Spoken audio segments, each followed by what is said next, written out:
introducing the chairperson.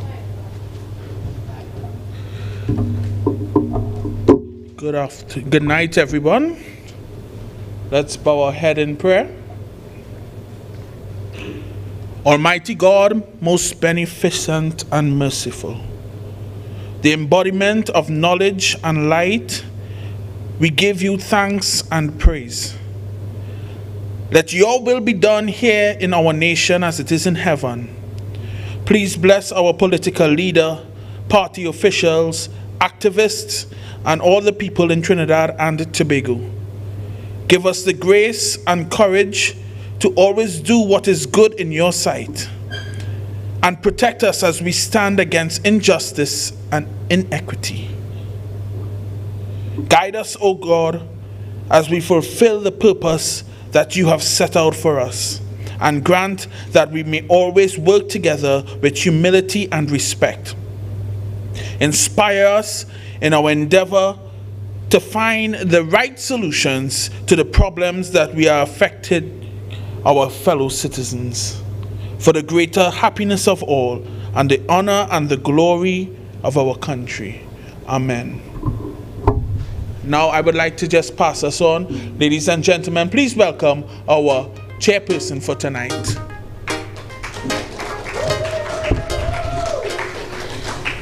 Good night, my UNC family. Good night, good night. To the Honorable Political Leader, Ms. Kamala Prasad Bisasa, councillors, MPs, and our viewers. I take great pleasure in welcoming you all to the United National Congress National Youth Arm TT Speaks. Tonight we have a battery of speakers that would show and highlight the incompetence of the PNM government. Let's get straight into it. Our first speaker tonight comes from the constituency of Chaguanas East. Mr. Ishmael Turuba is an eager young community activist driven by pure passion for youth, politics, and assisting persons. Ishmael Turuba takes pride and provides the best possible assistance needed for circumstances. As a youth activist, his goal includes charity and legislative change. He has extraordinary commitment to the politics and the UNC.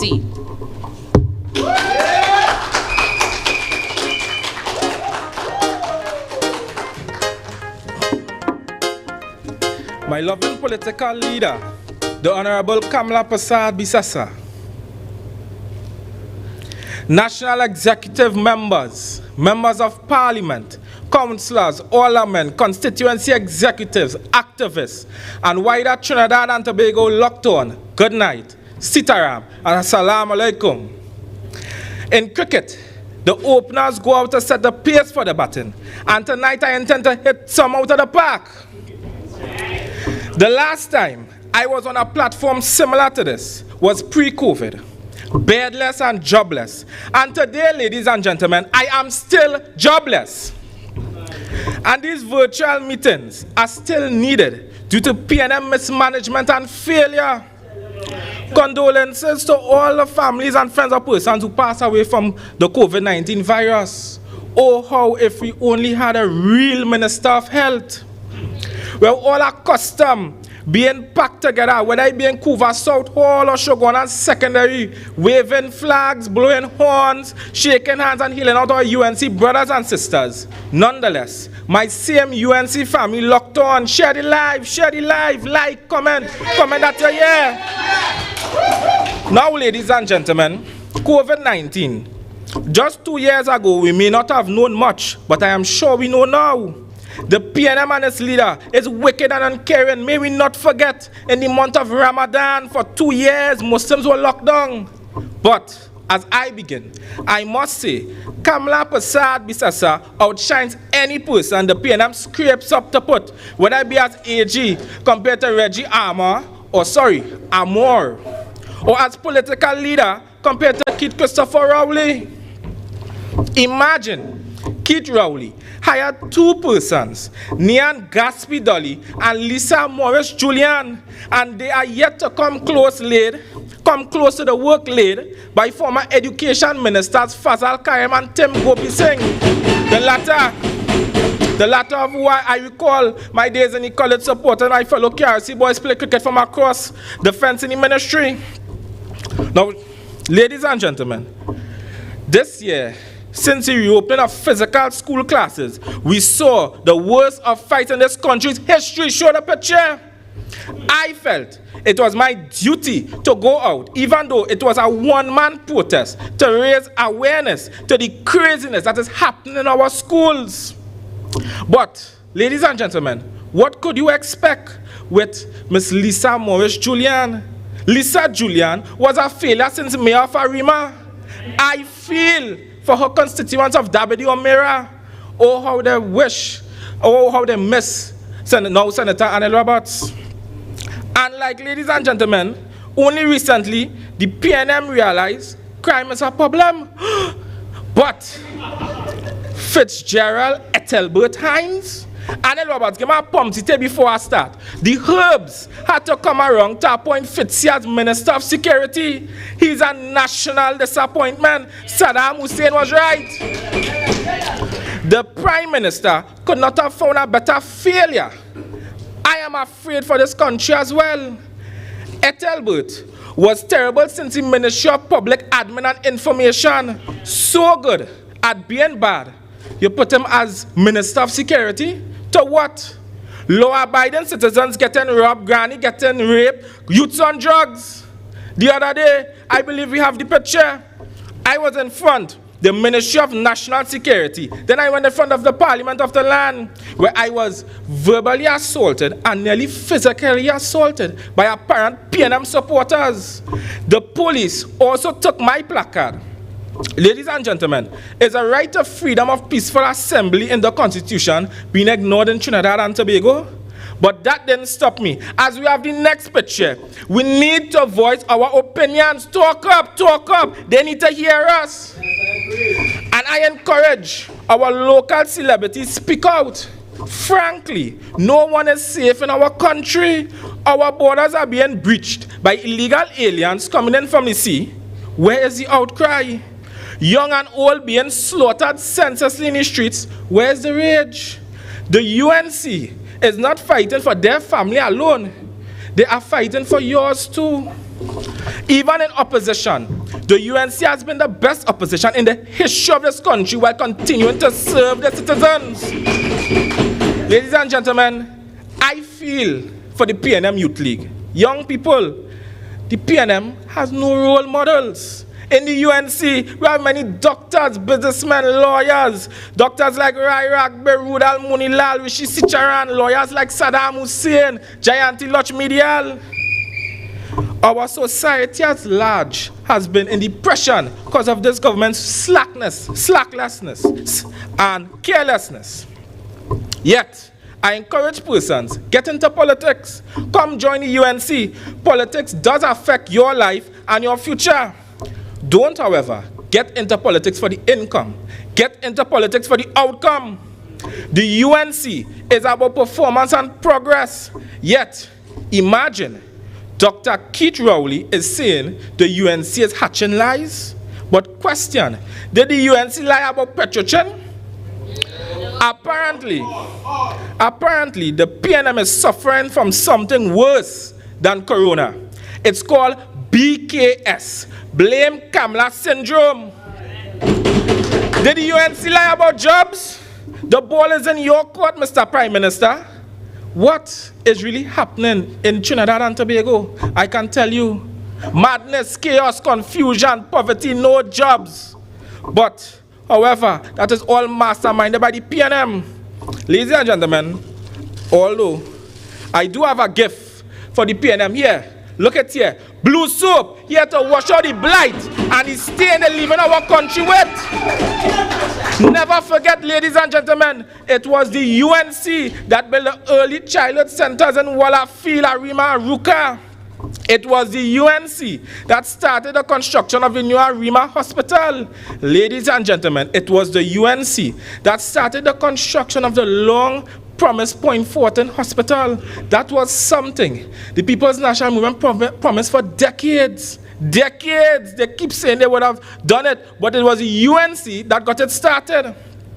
The same UNC that built the Mayaro Fire Station. Shout out to Chairman Raymond Kozier, Councillor Renel, and the UNC Mayaro team. Ladies and gentlemen, may common sense prevail and peace prevail in our country and in the world. Long live Kamala Persad-Bissassan, long live the United National Congress. My name is Ishmael Turuba and I thank you.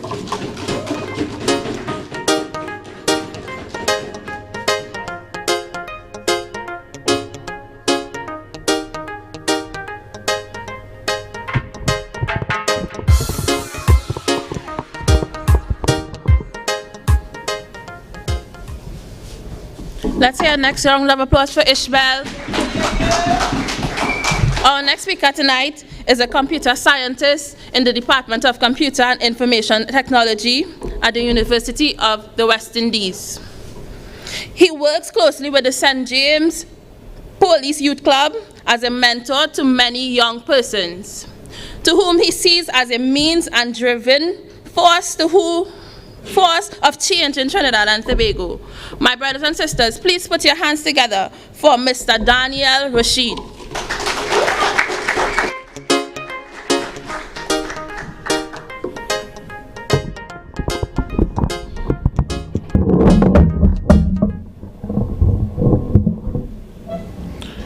Thank you, and good evening to the honorable political leader, the best prime minister that Trinidad and Tobago has ever seen, and the next prime minister of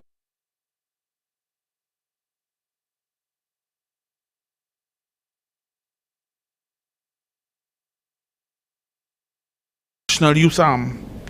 And to you, my brothers and sisters, join with me as we have a conversation about agriculture in Trinidad and Tobago. My fellow youths, we have a problem, and a serious problem. Produce is too expensive in Trinidad and Tobago. I went to the grocery store yesterday.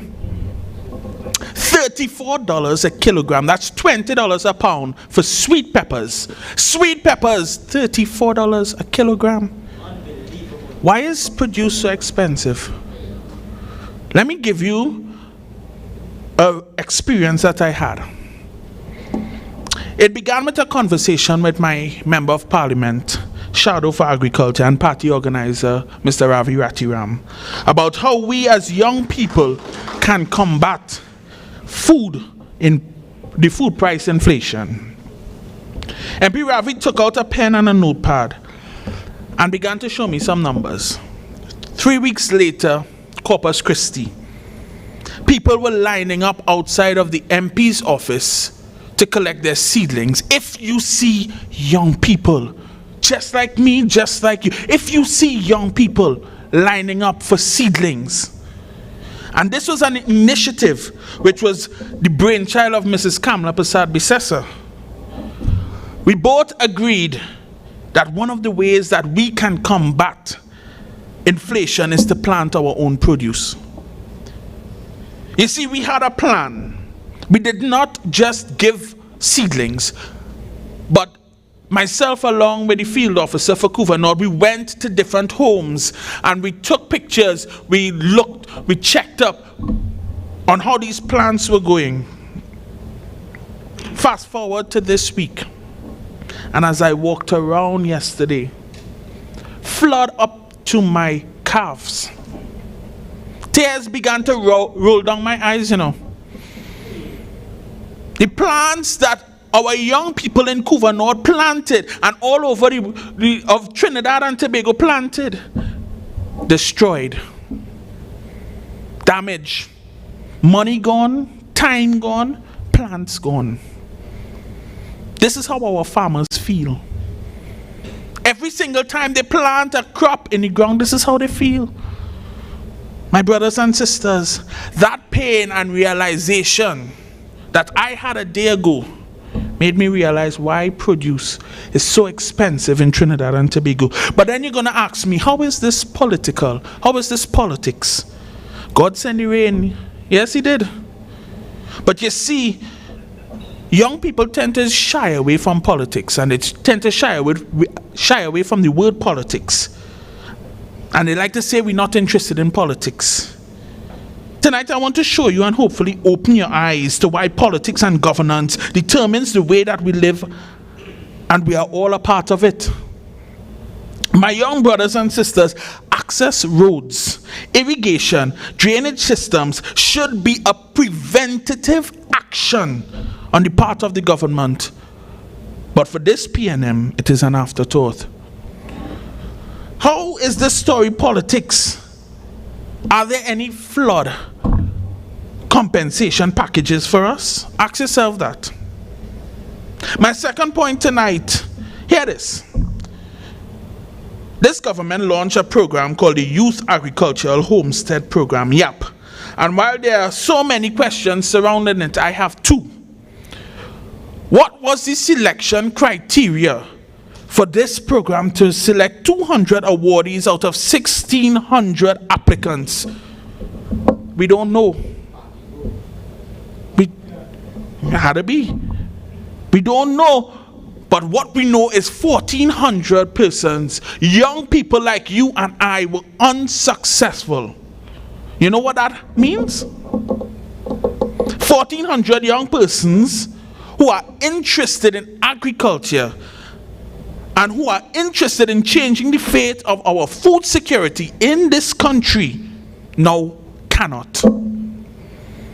My second question to you, brothers and sisters, who will benefit from this program? Not the young person on the blocks. Many of my youth brethren from at-risk areas or from ghetto areas, we like to say, will be excluded from the start, especially if they would have had challenges with the law. Why? Because a police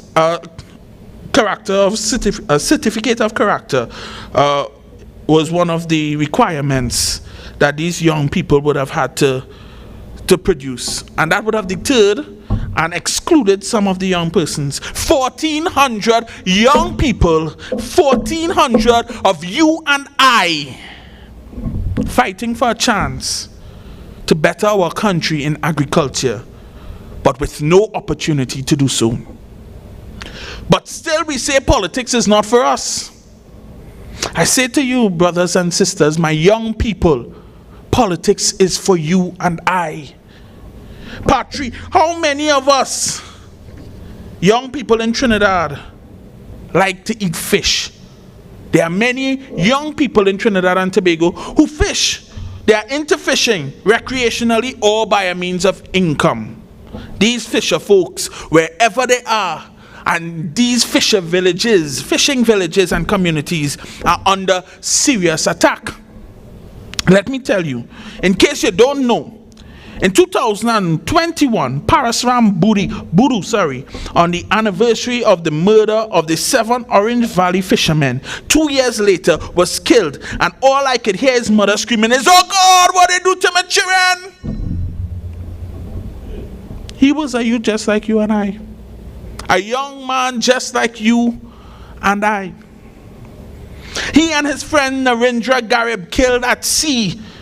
Just a couple weeks ago, the Lochan brothers robbed at sea. Our seas are not protected.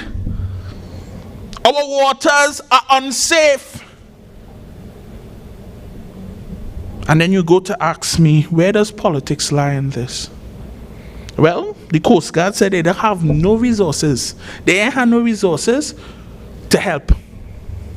Politics is everywhere we look. And so when some youth say that they're staying out of politics, sometimes we need a bit of a reminder. We need a bit of a reminder to know that politics and governance determines the food we eat and the foods we can afford, and even the way we live our lives. And that's why here tonight we have a leader who cares about the food that we can afford and who cares about the way that we live our lives. Our leader shows no discrimination. Our leader has a plan for Trinidad and Tobago. Here it is, UNC's plan for agriculture. Revitalization of agriculture industries such as cocoa, coffee, citrus, rice, and dairy. My brothers and sisters, for far too long our cocoa industry has been down. Agreed. So then you will ask me, what about rain and flood? Well, along with the UNC's road infrastructure plan, in order to ease up farmers on the effects felt by flash flooding, our caring leader and the United National Congress, my brothers and sisters, wants to develop an agriculture insurance protection system. Insurance on your crops. Insurance that is unheard of in Trinidad and Tobago.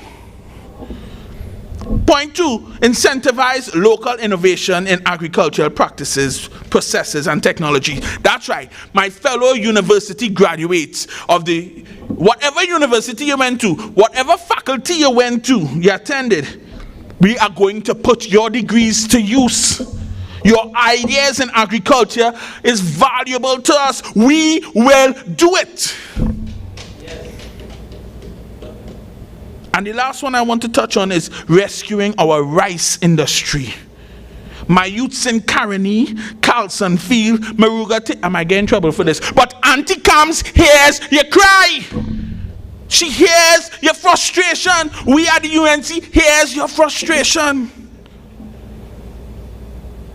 We are at the point where the only way we need to see change is to force change. And we, the youth of Trinidad and Tobago, we are ready to force that change. We are ready to bring the UNC and the political party back into power. So tonight I take, as I close, I take a page from my Baptist brothers and sisters and I say, move PNM, move, let me pass. Move PNM, move, let UNC pass. We are on our way to take TNT back. Move PNM, move, let Kamla pass. My brothers and sisters, have a good night.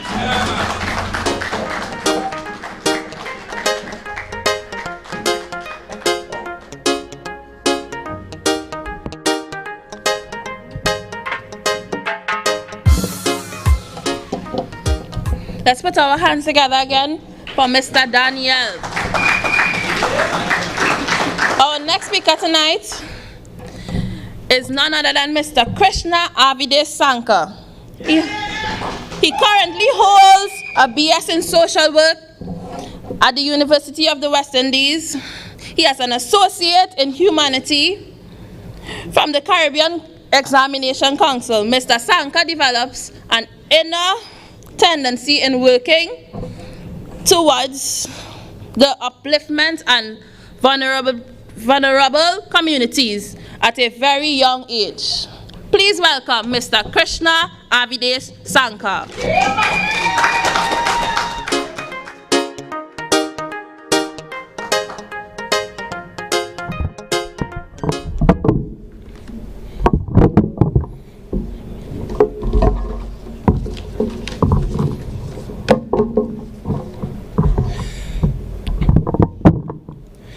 Political leader of the United National Congress, the Honorable Mrs. Kamla Persad Bisessa, Chairman of the National Youth Arm, Mr. Kavish Seodial, MPs, councillors, my National Youth Arm members, my UNC family, both present and locked on live, a pleasant good night. Good night, good night, good night. It fills me with great sadness to stand on this platform here tonight and speak of the sufferings faced by the thousands of persons, especially our young and youthful population, who are vulnerable to the brutal and failed policies of this wicked, lying, vindictive, incompetent, Rowley-led PNM administration. The previous 7 years, and even more so, the previous 2 years, have been a nightmare for many. for thousands of persons whose lives were turned upside down by the COVID-19 pandemic. The failure to implement proper policies during the height of the pandemic have left citizens in a state of despair and hardship even after the relaxing of the public health ordinance measures. These include the youths and young persons in our nation due to the domino effect created through the failure to implement these policies. So you know what they would tell us? But people going back out to work, most of these policies are now relaxed. But what they wouldn't tell you is that their failure to properly execute these policies have left people still in a state of financial turmoil, economic crisis, and poverty. So I will touch upon the various support grants, the procedures in applying for them from the Ministry of Finance and Social Development, which created an economic backlash and turmoil, which is still being felt almost a year after such policy was discontinued and citizens were allowed to go back to work. The salary relief grants, income support grant, and rental assistance grants were implemented as a short-term policy to assist individuals who were directly affected by the job loss due to these harsh measures implemented by this PNM administration. Employees who worked at restaurants, fast food establishments, hardwares, those who were self-employed, and those whose income was severely affected due to the closure of their workplaces breathed a sigh of relief when the minister on the press, the conference say, we're going to give all your grant, don't worry, we implement lockdown measures, we know all your loss, all your job, all your temporary laid off, essential, non-essential businesses, and so on, don't worry, we're going to give all you this grant, all you apply, we're going to help all you. What appeared to be a sigh of relief, my brothers and sisters, turned out to be a bigger nightmare. Individuals fill out their application forms, had them submitted, hoping that they will soon be processed in a timely manner and they would receive the funds to be able to pay their bills, buy food, pay their rent, so they can survive during these harsh times. However, they experienced false hopes from this government who acted as if they cared for the hardships they were facing. I know people who were evicted from their homes, ended up in sheds, garages of their extended family, or on cardboard boxes in Couva Main Road, my brothers and sisters.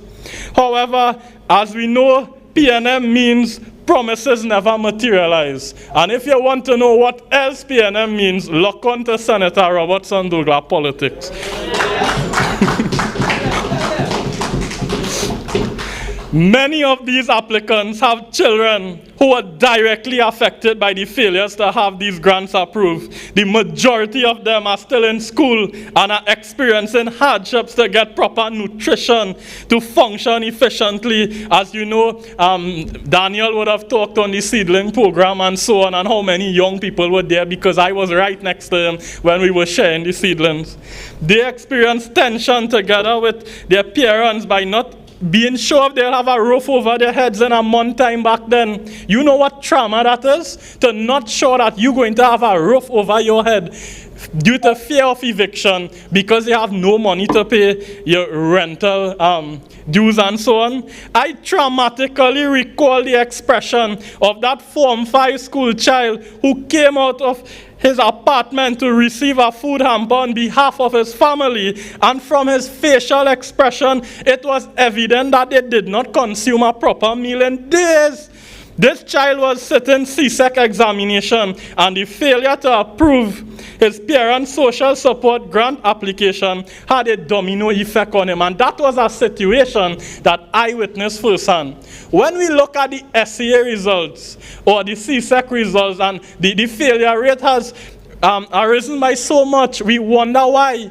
But if you don't have proper nutrients and you don't have a proper form of income to really support yourself, how do you expect to really get that good grades academically and succeed in your education and so on? It would not happen because these things have a domino effect on all aspects of our lives. Now this brings us to the question of who got these grants? Because of course, you know, that has been discontinued almost a year now, right? But still, even though it has discontinued, the mismanagement of it still affects the constituents in our respective constituents today, right? We can't just forget, because they would say, what, we discontinued it and people are going back to work. But it does not take away the poverty inflicted on these people. Are these grants, were they distributed equally? Since on a daily basis during the pandemic, opposition MPs, councillors and their office staff are getting numerous complaints. Where are the supporting documents to indicate how recipients were selected, such as the statistical data, location, ages, employment statuses, and so on? Where is the evidence to prove that the process was done in a fair manner that did not victimize persons based on political affiliation and geographical discrimination? No. This does not take away the fact that persons were evicted from their homes. They were forced to stay in the shed of relatives, as I just said. But as I touched on that already, I'll move on from that paragraph. 2 years after the mishandling of the pandemic and now the lifting of the restrictions, we are still faced, my brothers and sisters, with the financial debt, home foreclosure. Ask Ishmael Turuba, the man on the ground every day dropping hampers all over the country. And you know what the sad thing is? The man card is work with premium gas, not super. But all over the country, Ishmael going, and not only him, everyone else, but he just posted up a little more on social media. But the truth was highlighted, and I would like to know who these people were in receipt of these grants, because an Express newspaper article in March the 20th of 2021, entitled Salary Relief Stress by Kamari Rodriguez state, and I quote, "The salary relief grant promised to those whose lives were upended and who lost their jobs as a result of the COVID-19 restrictions and lockdown did not get to all who were in need and who were eligible. This is clear based on feedback from people who reached out to the Express, following a request on our social media pages asking whether they had applied in 2020 for the grant and what was the outcome." End quote. Families have indicated to me that they are aware of the various grants offered for food support, public assistance, and so on. However, it was a challenge to acquire and fill out the application forms since they had a difficult time in comprehending what was being asked of them. And my brothers and sisters, they have to realize that the people who are affected by this are at the lower end of the financial bracket. They may not have access to technology because to follow this is virtual. And as I wrap up, I would end by saying we need to understand that these failed policies are affecting both our present and our future. If we want to see progress and productivity in our beautiful Twin Island Republic, we must take a collective stand and vote out this incompetent PNM government come 2025. Long live the United National Congress. Long live our political leader and the next Prime Minister of Trinidad and Tobago. Let's work together to ensure that good governance is returned to Trinidad and Tobago by working towards returning the UNC to government. One party, one leader, one vision. I thank you.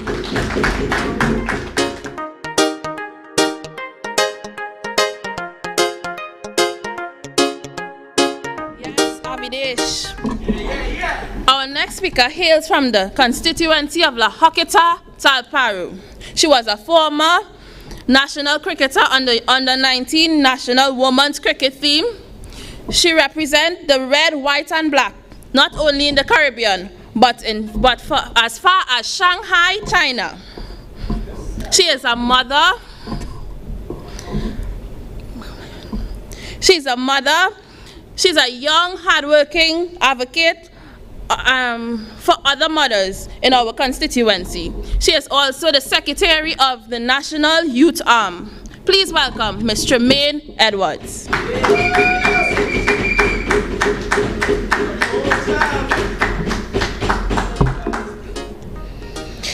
Good evening. evening to our political leader, the Honorable Kamala Persad-Bissessar, Chairman of the National Youth Arm, Kavish Seodial, MPs, senators, councillors, and my fellow colleagues, not to mention my UNC family. Good evening. As we all know, crime in this country is quickly spiraling out of control. And as a young woman and mother who resides in the East, I am scared.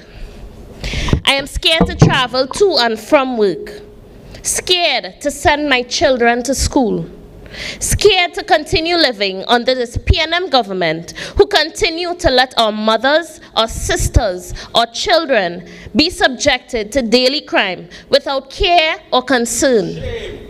I feel unsafe as I do not want to suffer the same fate as many other innocent young women in this country who were brutally raped and murdered. I do not want to become a statistic. I do not want our daughters to become statistics because of this present government's lack and will and their gross mismanagement of crime.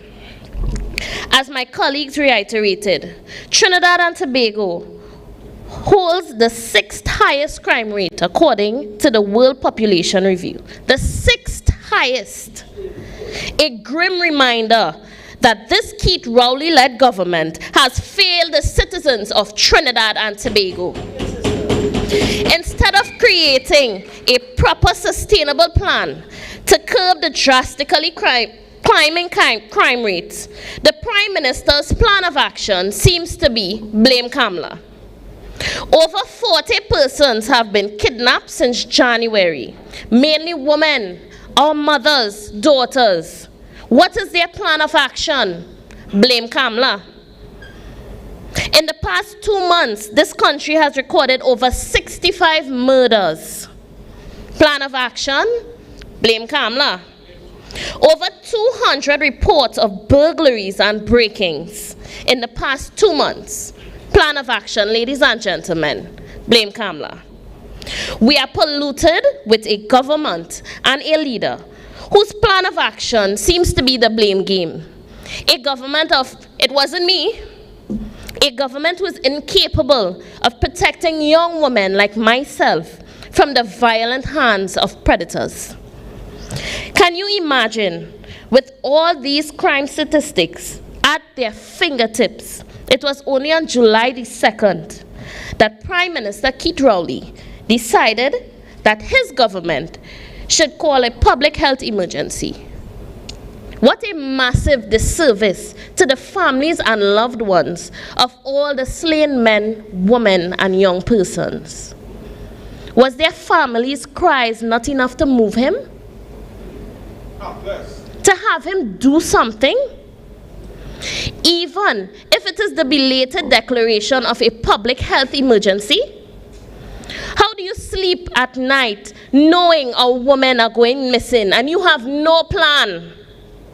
No plan, leaving a repo as the dumping ground for young women who were murdered, raped, and tortured. No cameras or security systems in a repo and in the streets where we travel. No cause of prevention, just a government full of no's. My UNC family and listeners listening live, I urge you to also say no. Say no to this incompetent Keith Rowley-led government so we the people can feel safe again. So we can go about our legitimate business again. So we can feel no fear when traveling by public transportation. And I urge you to say yes. Say yes to ensuring that the sun will rise again under the patronage of Ms. Kamala Persad-Bissessar. Thank you, everyone.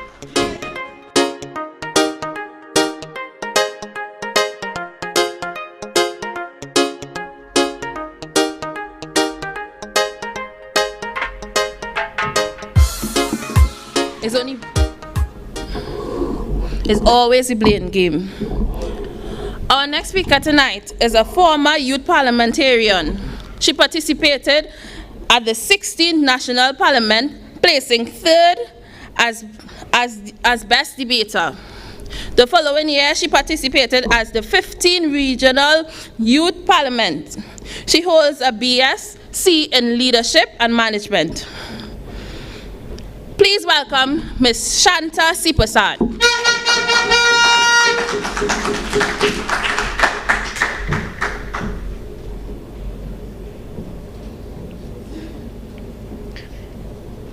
Political leader of the United National Congress, the Honorable Kamala Persad-Bissessar, MPs, senators, members of NATEX, my UNC family, good night. It is indeed an honor and privilege to be part of this youth arm, TNT Speaks.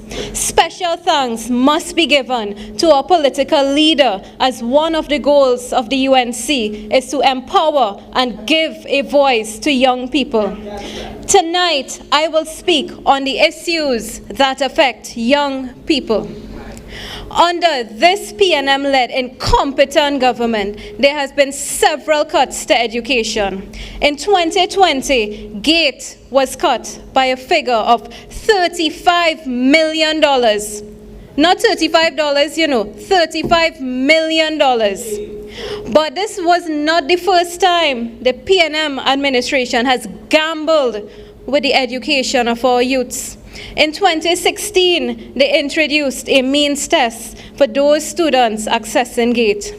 Now, they're no longer funding postgraduate education. So what did they tell us? They lock up the GATE with a big padlock, with a chain on the GATE program. But we all know a skilled and educated workforce is the very basis for economic expansion, especially in a high-value and knowledgeable intensive areas. As it stands now, there are fewer opportunities for the human development capital that our nation so desperately needs. My brothers and sisters, we must remember that assistance with tertiary education started under UNC government with the dollar for dollar program. GATE was then introduced under the Manning regime. However, under Kamala Persad-Bissessar, tertiary level education, the participation was at 57%, the highest it has ever been. Kamala Persad-Bissessar continued and invested more into GATE, as she understood that TNT's greatest resource is its people. But I don't know what it is, if it's Ilikoto Jambi or what, but it took a PNM government to crumble the GATE program. A PNM initiative, huh? Mr. Manning, wherever you are, you're probably turning in your grave.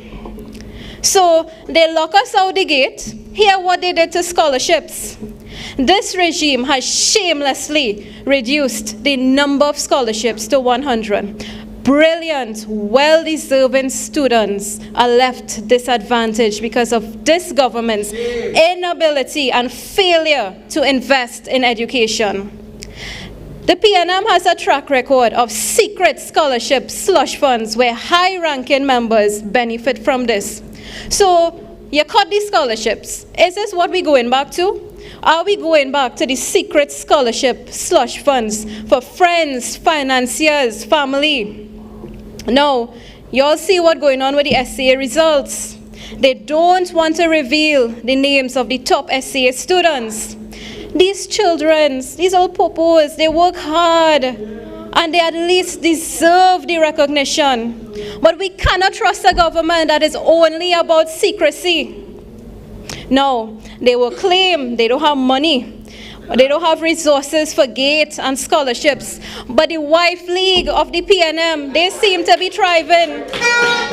The landlords of the PNM, they're benefiting exorbitantly. What are the opportunities for young people in this country? The job market, like Rowley Hart, it hard. The only plan this government has for employment for young persons are the windscreen wipers and the market vendors we see on the highways. It hurts my heart. I hurt when I see these people on the highways, Mausika lights, Omera lights, Tumpuna lights, I have to pass there every morning and I see them.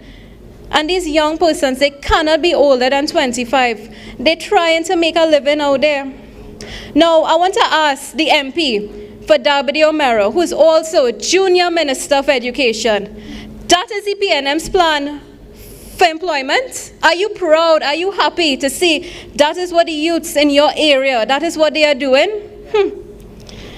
Now, I'm not discrediting the windscreen wipers, the highway vendors or anything. It's not easy to be out in that scorching sun, rain, to make $1. But have we ever wondered, we pass there every day, why are they there? Is it because lack of job opportunities, lack of training, lack of education? Now, I remember they started off at one traffic light, you know, the West Mall traffic light. But it's all traffic lights now, you see them all over the highway, you're seeing them. But is that the PNM's plan for employment? They are determined, you know, these highway vendors, they are determined. But can you take that to the bank for a mortgage? Is this what young people in our country, should we accept that? Is that what we need? What they need, what we need, what the young people of this country needs, we need an opportunity. The opportunity Rowley is not creating for us. So why is he there? We are giving him an opportunity, but he is not giving us back an opportunity in return.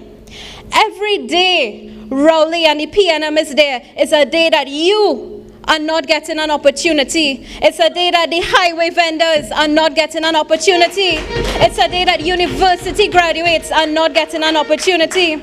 We should have equal opportunity for all, as we very well deserve. But you know, it's PNM. They have to manipulate everything to suit themselves for the big people party. They have to lie and twist the truth to make it seem that all is well. Look at this Stuart Young. He went on CNN to paint a picture that everything is honky-dory here. But you know what he needs? He needs to fall down again to realign that brain, because what he is speaking is nonsense. Every day, this country is taking a turn for the worse. But while Mbert decides on which sports car to buy, you have to decide on which pack of milk cheaper in the grocery. While Rowley decides, I wonder how the weather looking to go on the golf course, you have to decide which pothole you're going down in. This PNM government has failed the youths of our country. We need to hold them accountable and speak out on the injustice thrown at us. It's no longer about we and them and all there. It is about us. It is about the youths of Trinidad and Tobago. It's about the people of Trinidad and Tobago. Let's take a stance. Enough is enough. I am a proud youth of the UNC. I thank you.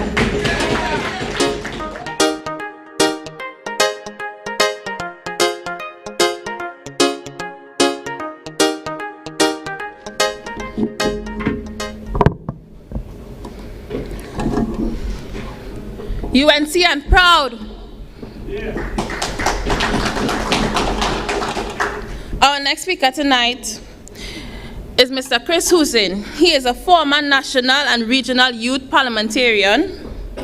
Over the years, Chris has participated in several debates, notably the Republic Bank Young Leaders Debate, where he placed first in 2016. Chris has completed his National Engineering Technology Diploma, his Chemical Engineering. He was also awarded a scholarship by Future Forces International, where the complete studies in youth mental health aid. Currently, Chris is a final year student at the University of Trinidad and Tobago, where he is completing his bachelor's degree in applied sciences in processing engineering. And now I welcome Mr. Chris Hussein.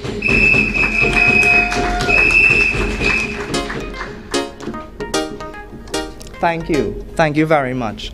Honorable Political Leader, Mrs. Kamla Persad-Bissessar of Senior Council, Members of Parliament, NATEX members, UNC members, and members of the media, a special good evening. Good evening. Firstly, before I get into my contribution, let me firstly congratulate the young people who braved the storms, because today had a lot of rain.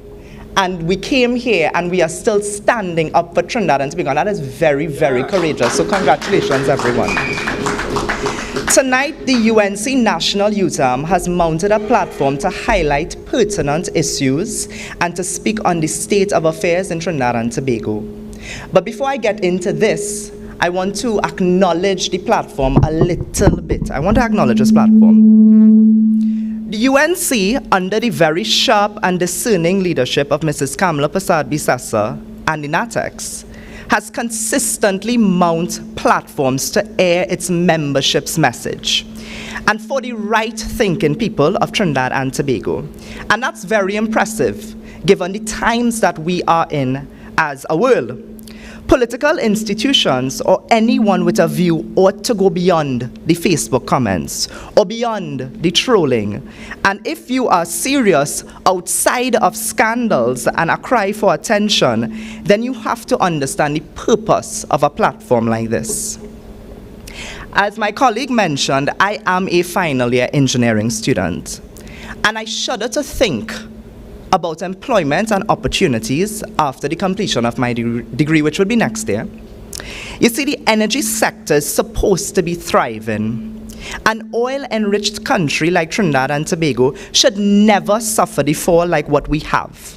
What is going to be the fate of thousands of engineering students in TNT? Are we expected to be placed on a waiting list for an OJT walk? And if you know, you know. If you know, you know. Is either who you know, who know you, or how many years God knows you have to wait until you get a call. But as ambitious young people, that is not all we must aspire to be. We must not always aspire just to get an OJT walk. Now, I'm not discrediting the walk. It might be a good one.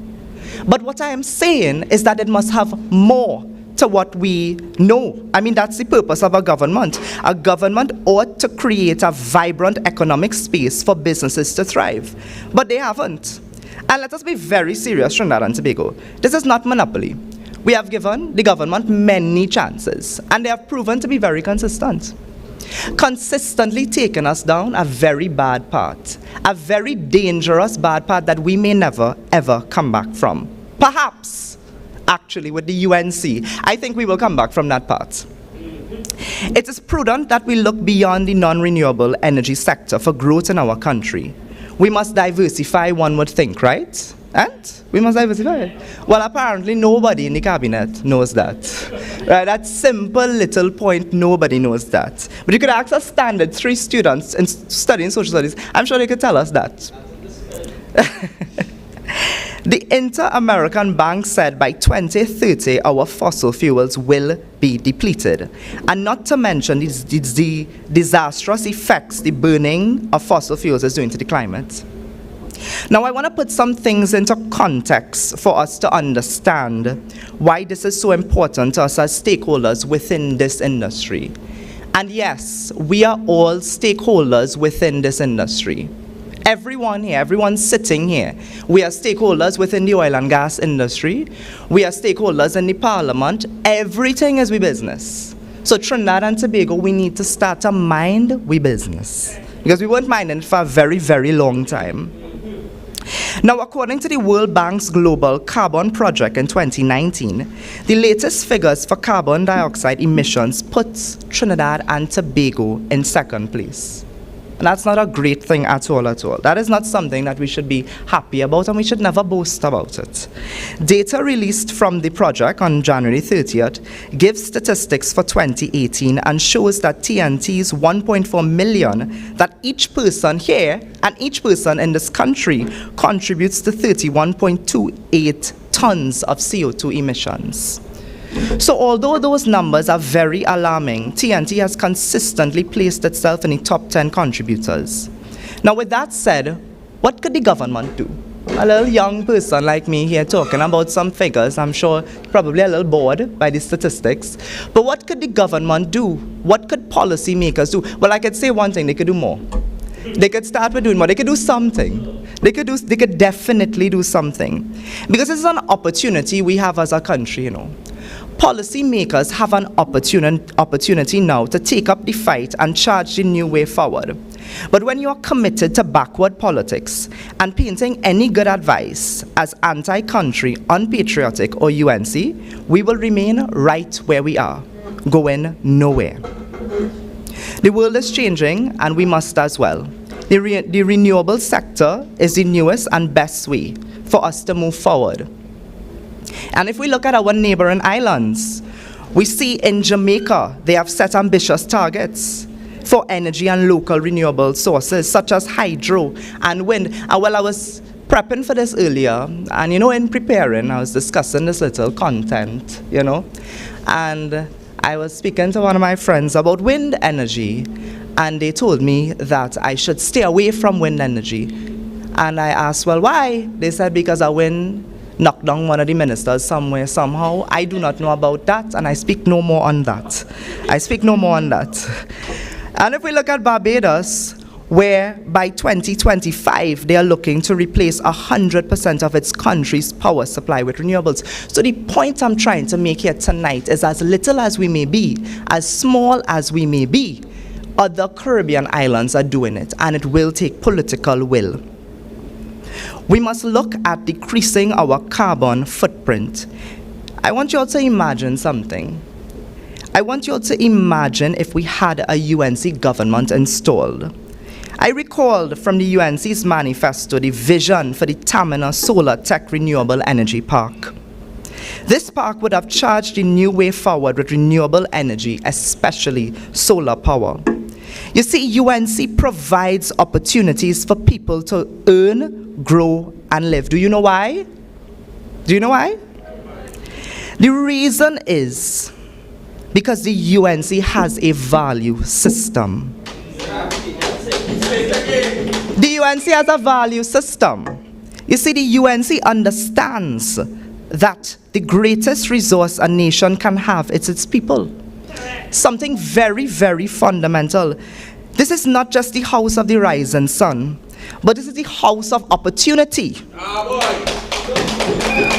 And that is the difference between the UNC and the PNM. But I want to shift my dialogue a little bit, and I want to share in my discussion with school violence. You see, now I want to make it very clear. I'm not surprised. All is surprised? No, not at all. I am not surprised because when we as citizens are listening on, I recall during the pandemic, we had to sit down and we had to evaluate what type of wear that person would have had on. Perhaps we have to assume what type of message, or if we're going to get a national buff again. So these violent attacks on citizens is becoming normalized. You see, when leaders normalize this type of behavior through their communication, then what do you leave for the children of our nation? The Ministry of Education ought to revisit their policy decisions to treat with this issue in a very targeted manner. And listen very, very, very carefully. Listen. Governments must be mature enough to evaluate, or rather re-evaluate policies to see its effectiveness. And if not, well, you know what it is about? It is all about show. But the government has proven that it is in fact all about show. It is in fact about ribbon cutting. It is in fact about press conferences. I see now it is in fact about cutting bush on TikTok. And running a country by announcements. But again, I am not surprised that we are where we are. This is the same political party that in a general election in 2020, days before the election, announced their manifesto. So you weren't serious then, and by your remit now, we know you're not serious now at all. We know that. So I join tonight with my peers in standing up for country. in defending young people and speaking on behalf of the right-thinking people in Trinidad and Tobago. And I make a clarion call to all young people to join us on this journey as we take TNT forward. I thank you.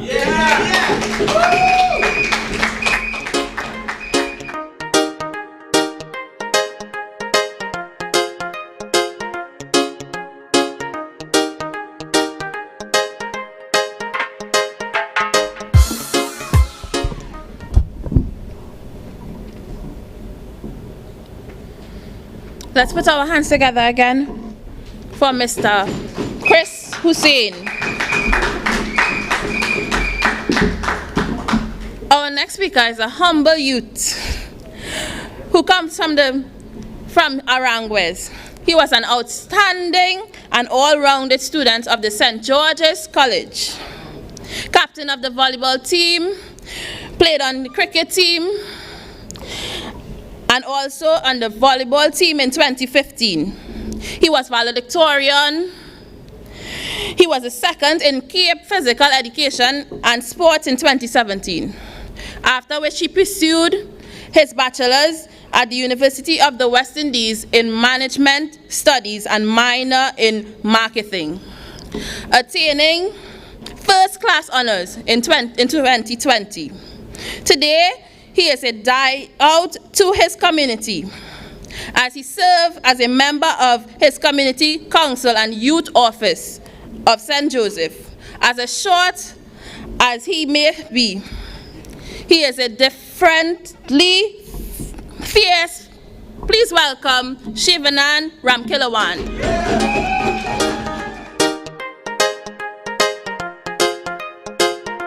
Very much, Ms. Piper. I'm loving the presence and energy of our youths here tonight at the United National Congress. These contributions of my colleagues here are quite brilliant. And I'm proud to be part of this new youthful movement to evolve Trinidad and Tobago into a better tomorrow. Madam Political Leader, National Executive members, members of Parliament, honorable senators, councillors, aldermen, activists, and viewers, pleasant good night. My name is Shivanan Ramkilawan, and I am a youth ambassador of St. Joseph. And tonight I feel proud and privileged to stand before these warriors, both in person and on the live. Because we are ready to fight a battle for democracy and a better Trinidad and Tobago. So here's my message here tonight. Dear Minister of Sleep and Snow, I am tired.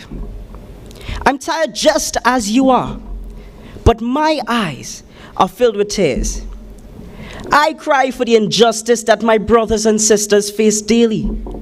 I cry for the young men and women who have fallen victim to the taste of lead. I cry for the security cameras you can't seem to put up as well. And I cry for that cyclist that fell victim to a hit and run outside of the president's house, because the security cameras that are not working, we cannot catch that perpetrators yet. I cry for the families that lost their children to kidnappings. I cry for this nation as we continually feel unsafe under this PNM government. Ladies and gentlemen, allow me to educate you on the past 6 months between January to June of 2022 of some of the criminal offenses, and these are just some. 253 murders, 343 wounding and shootings, 788 burglaries, 49 kidnappings, 1,056 robberies, and 166 sexual offenses. And these are just some reported. In total, the amount of criminal offenses for the year thus far, and you wouldn't believe this figure. You wouldn't. It's 5,775 reported, and you can imagine how much has not been reported, because we have lost faith in the national security system of Trinidad and Tobago. Wouldn't you agree? Yeah. And these are factual statistics. You can check them on the TTPS website. And this is absolutely saddening. Saddening and disgusting. So, Minister of Sleep and Snow, I think working in the theater factory might be better for you. It is plain to see that you just can't do your work, brother. Imagine you had a fire officer holding an umbrella for you because under the sun, because you know yourself you cannot handle the sea heat under the rising sun. But where's that umbrella now? Because it seems as though everywhere you go is only wetting after wetting after wetting. The score now is water 2, Heinz 0. So, Minister of Water Vending, you are not only affecting the security of our nation, you are also affecting the security of our tourism industry. Imagine the US market, where we generate most of our tourism, advises their citizens not to visit our home. Have a look here. It's the US Travel Advisory. And let me read these key points for you here tonight. Exercise increased caution in Trinidad and Tobago due to crime and kidnapping. Country summary. Violent crimes such as murder, robbery, assault, sexual assault, home invasion, and kidnapping is common. Gang activity such as narcotics trafficking is common. A significant portion of violent crimes are gang-related. And then we have another part as well here. Port of Spain, level 4, do not travel. Violence and shootings occur regularly in some areas of Port of Spain. Is this believable to you all? Shameful. Absolutely shameful. Is this what we have a Minister of Security for? Asami Nagakia, the Japanese national who appreciated our rich culture and diversity, strangled to death on February 16, 2016, dressed in a carnival costume on Ash Wednesday. What about Vishnu Narayan, a Canadian 56-year-old citizen who was found dead near a pond in the village of St. Madeleine in 2017, 1 year after, brothers and sisters. And these were tourists. These were the ones that contributed and helped us to generate a revenue. And now you really expect to encourage people from other nations to visit our bloodbath paradise when your locals here do not even feel safe? How you feeling, Heinz? How you feeling? Trinidad and Tobago, brothers and sisters, I ask you here tonight, would you choose to spend your hard-earned money, your limited vacation time, traveling to a country where you constantly have to look behind your shoulders, behind your backs? We are ranked in the top 10 globally. Not in health, not in tourism, not in agriculture, not even in football, basketball, or netball, but in crime. 6th in crime. Shameful. Even our locals are scared to visit our beaches and nature trails. A Repo Basin is now a dumping ground for bodies. In 2020, a couple was raped and robbed in a hiking trail on Kumaka Road. Do you all remember that? Yeah. Our soft spaces of enjoyment are now infiltrated with crimes. If this is how unsafe we feel, imagine what tourists think when searching for a relaxation destination on Expedia. You cannot compare us to Bahamas nor Barbados because our crime rate is exponentially higher than theirs. But watch now. I just really wonder and ponder. This PNM does baffle me. That does really baffle me to a point where I just laugh in absolute disarray. You mean to tell me a church bell gone missing? A church bell? How boy? Aquaman, we want to know where the cameras. If we had the cameras, I'm sure we could find the people that thief it. Come on, man, Aquaman. When you can vandalize places of worship, how you expect tourists to respect our culture and even visit our homes? How? When you think tourists coming to experience a Trini culture of lime, sand, and seas, they more or less would experience a true PNM culture of pain, neglect, battery, and insecurity. So while we're on the topic of tourism, I would like to take this time to commend our sistering isle, Tobago House of Assembly, for taking a stride to have Carnival in October. Give them a round of applause here tonight. I think that would generate a great attraction for tourists and revenue for both islands. Look at the magnificent things that can be done once the PNM is away. If we can change this government, we would be able to bite both sides of the strawberry.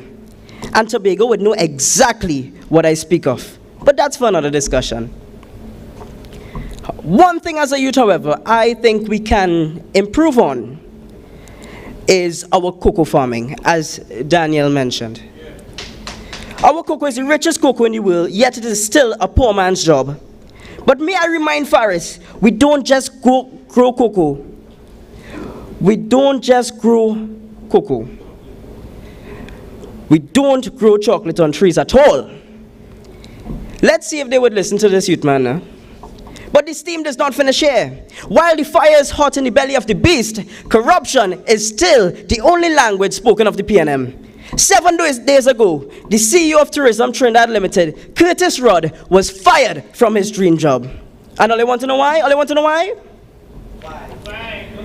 Let me tell you tonight. According to the Newsday, Rudd's termination had to do with the differences between himself and the Minister of Tourism, Randall Mitchell, over the awarding of contracts and his reported failure to comply with instructions. Minister of Tourism, Randall Mitchell, had other plans for tourism when awarding contracts. And that's the word of the Newsday. But in short, let me tell you, Randall Mitchell stood against Curtis Rudd's principles and value system. And I asked the question here tonight, and it really baffles me as well. Was Randall Mitchell intending to run Bobble? Why did he fire him? This minister is so attached to power, he puts his ethics aside to make way for his reign of power to satisfy his ego. And may I remind you all here tonight, this is the same man in 2016 that stoops at the citizen on public television who said she lived in the hospital and she needed a house. The PNM has no intentions of serving the people. Their only intent is to serve themselves and their financiers through our taxpayers' money. And as I close, I must say, I am genuinely exhausted with this government's failed attempt. If ever attempted at all, of course. PNM, we need you. We need you more than ever right now. We need you to do the right thing and step down. Step down if you place patriotism at your heart. Because Dr. Rowley, we understand you're a geologist. And yes, you've been doing a great job of being a geologist, because the only thing you're doing is taking Trinidad and Tobago straight down to rock bottom. So to Dr. Rowley and the PNM, it is time to sign your name with your golden pen on your resignation letter. Please give the country a chance. Thank you.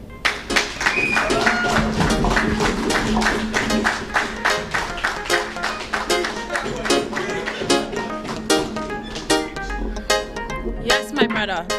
Time for change is now, and that change begins with you.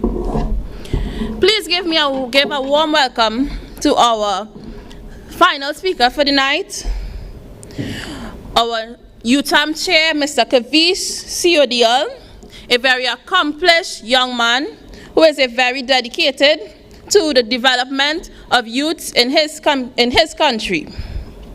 Please welcome Mr. Kavish.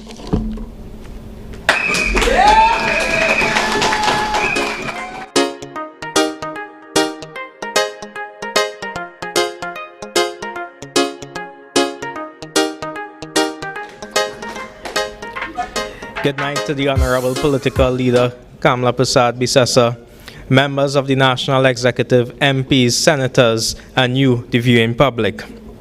Firstly, before I begin my speech, I must congratulate this wonderful bunch of youths who delivered brilliant presentations here tonight, highlighting the incompetence and the lack of development under this PNM government.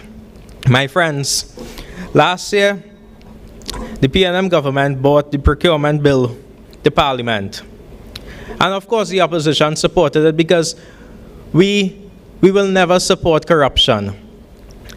In an interview done by the procurement regulator, he indicated that close to $5.2 billion, let me repeat, $5.2 billion is lost yearly because of corruption. You know what that means? 5.2 billion divided by the population of our country, which is 1.4 million people, each citizen is being robbed of $3,710. You tell me, what could have $3,710 done to your family? Mothers would have been able to provide milk. They would have been able to provide pampers for their children. Fathers would have been able to provide groceries. Students would have been able to go to school and not have the fear of how I reach into school tomorrow. That is what this government is doing with our money. And to make things worse, the opposition supported the procurement bill. But, you know, Faris gets shocked. The UNC support the procurement bill. He said, no, I need to take this and we need to carry it to a consultant. Faris Alwari, Faris Al Rental, what's his name now? Faris Al Sandbag. The consultant they hired is the now Attorney General, Reginald Lamour. That man has no shame. How could you carry such an important bill to that man? The procurement regulator also indicated that only 30% of government agencies has a procurement department. 30% of 270 government agencies. That is where the corruption is going. And you know who's benefiting? Not you and I. The friends, the family, and the financiers of the PNM is benefiting from this. That is why they are afraid to implement this procurement bill. Incompetence to the highest level. Everything in this country is rising. Crime, food prices. But then, we have poor healthcare, poor roads. Imagine someday I meet a man, we talk and he say, Kavish, you know, in this country we have plenty PhD holders. So I say, I say, yes, this country have brilliant young people, and I am proud of, you know, young people working hard. He said, no, but I'm not talking about education-wise. We have plenty pothole dodgers. That's what PhD meant for him. Since 2015 to present, over 120,000 people have lost their job under this PNM government, according to data from the Central Bank. 120,000 families are now without jobs. And you know what? This government doesn't have the slightest idea of how to create jobs. They're brain dead. We have failures as ministers. We have the Minister of National Security. He's a what? A failure. We have the Minister of Health. He's a failure. The Minister of Sports. Failure. Minister of Youth Development. Failure. And the biggest failure of all is the Prime Minister, Dr. Keith Christopher Rowley. You telling me the type of leadership we deserve in this country is a man who would stand up in a press conference Monday, and when asked a question, his response was, I can't answer that because I'm a geologist? Come now, man, Prime Minister, have some more shame. The people of Trinidad and Tobago deserves better. In 2020, the United National Congress had a plan to create 50,000 jobs. This is the plan. The East-West Biotechnology Manufacturing Corridor, the Digital Innovation Park at Sevilla, the Plymouth International Cruise Ship Marina, Point Galeota Energy Logistics Hub, Tamana Solar Tech Renewable Energy Park, Piaco Aircraft Maintenance Repair and Operations Hub, Tobago's first locally branded hotel, St. Madeline's Sugar Manufacturing Facility, the West Port of Spain Trinidad Creative Arts Street Area, the Cedras Maruga Southwest Peninsula Economic Zone, the East Port of Spain Steel Pan Manufacturing, and the Bridging Castle Agro-Processing Complex. When you see quality things like this, you tell me what the PNM has to offer. Nothing. Lose your job, lose your job, lose your job. This was the same man that promised, oh, I'm not shutting down Petrotrin. This was the same man that said we are not sending home workers, but he lied. He lied just as he did in Email Gate. But you see, the difference between UNC and PNM is that we just don't walk the walk. We just talk the talk.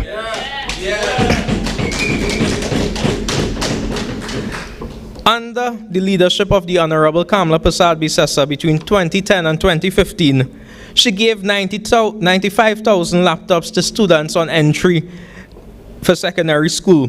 She built 100 new schools. She turned the recession economy from negative 3.5% to 1.7%. She opened 17 MIC centers, and she was able to light 162 recreational grounds. What is PNM government doing for people like you and I? Nothing. In a news article in Trinidad Express dated June 4th, 2022, the Honorable Minister of Education indicated school fights down to almost zero, and I quote, "School fights are now down to almost zero following recent measures implemented by the Ministry of Education in collaboration with the Trinidad and Tobago Police Service to curb violence and indiscipline in school. At this time, the ministry has seen a decrease in the number of suspensions and serious fights." Remember the date? June 4th, 2022.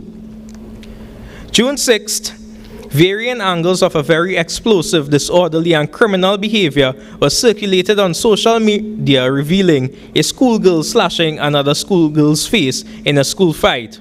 This is not the first fight that has gone viral since the reopening of school. This comes right after the statement made by the minister. School fights down to almost zero. Definitely not Trinidad. The Minister of Education has been consistently doing nothing except lip action in her head. Violence is down to almost zero. How pathetic. All the government policies have failed, and one must question the intent behind these policies. A policy must not just exist in a vacuum and serve no purpose, like the Minister of National Security or the Minister of Education. It must be effective. It is no surprise that recent fund cuts and negligence to sport has severely hurt aspiring athletes. Without funds to support their skills, many turn to programs in different countries, cutting down the local talent and diminishing our sport identity and development by a great deal. COVID-19 practically diminished sporting activity globally, but whereas other countries have taken initiatives to promote remote sporting activities and programs and encourage physical activity, our current government only seems to move backward. For them, the saying is not, what, backward, never, forward, ever, is the reverse for them. They always moving backward. They on reverse right through. The backwards forever. That should be the PNM new motto and mantra. This holds true regardless of age, gender, or ethnic background. But instead of encouraging youth development through sport and physical activity, it seems that this government used it as an excuse for their poor planning skills. Chief Medical Officer Dr. Roshan Parasram confirmed that sport was not a significant contributor to the Easter 2021 spike in cases. The next day, on August 1st, 2021, sport was shut down with no actual rationale given. What clearly became evident during this Delta surge is that sport could not be blamed for the surge. Using sport stopped being an option and the excuses fell short again. This government runs on excuses. We must not forget the track record of the Honorable Kamla Persad-Bissessar as she cared for young people and sought to develop all sectors. Under her tenureship, we had the Cycling Velodrome in Couva, the National Aquatic Center, and the National Hockey Center. Not forgetting, as I mentioned before, the lighting of 162 savannas and community parks. The key to youth development through sports is the quality of the sports program and the leadership of the administrators, coordinators, coaches, and parents. Sport provides the youth the opportunity through their interaction with coaches, parents, and their peers to improve their overall social and emotional intelligence. These skill sets have this potential to assist youth in managing their emotions and be able to address various interpersonal issues as they arise. There is no question that sport has the potential to contribute to youth development. However, the so-called sporting programs spilling out one after the other with no money, plan, or method to fix or maintain them is just all for show. And you know what was really disheartening to me in the last week? The Trinidad and Tobago Football Association said it was facing the possibility of taking the very tough decision of withdrawing from the upcoming CONCACAF Girls Under 15 Championship in Tampa, Florida, and the CFU Boys Under 14 Challenge Series in Santo Domingo, Dominican Republic. I quote, the TTFA said, the challenges of securing the necessary travel visas to the United States along with financial constraints for air travel to the United States and Dominican Republic had brought TNT's participation into the tournament into doubt. Imagine these young athletes have a chance to represent Trinidad and Tobago and this government doesn't care. In addition to that, we would have seen that the Trinidad and Tobago Under-16 girls basketball team had to create a GoFundMe account in aid of national duty to Nicaragua. Minister of Sports, you are a shame. Shame. To all our youths, listen and listen well. To the graduated students who are at home and unsure of where you are getting a job, get involved. Come work with us and return the Honorable Kamla Persad-Bissessar to government. Yeah. Let us plan and get 50,000 jobs. To all sports persons, the time is now. Come with us. Come work with the United National Congress. Let us have a government that cares and that will invest in sports. Youths who are interested in agriculture, under UNC, we will not face the geographic discrimination. Under a Minister of Agriculture like the Shadow MP Ravi Ratiram, young people would prosper in agriculture. To all youths, come and work with the United National Congress. Politics is important and it impacts each one of us. Reach out to us, reach out to your UNC MPs, reach out to councillors, the UTAM, reach out to myself. Let us work together. Let us work together and build this party. Let us work together and return the Honorable Kamla Persad-Bissessar to government. Yeah. Before I close, I must thank the Honorable Kamla Persad-Bissessar for giving us young people an opportunity like this. She has shown time and time again that she incorporates young people with the not so young. Thank you for giving us a platform where we are able to speak on behalf of thousands of youths who are scared to come out and say that they are being affected, that they are not being able to live their life fully because of this PNM government. My friends, before I leave, after the rain, there's a rainbow. And after the rainbow, the sun will always shine. And the United National Congress will return to government, and we will return the Honorable Kamla Persad-Bissessar as the Prime Minister of Trinidad and Tobago. I thank you.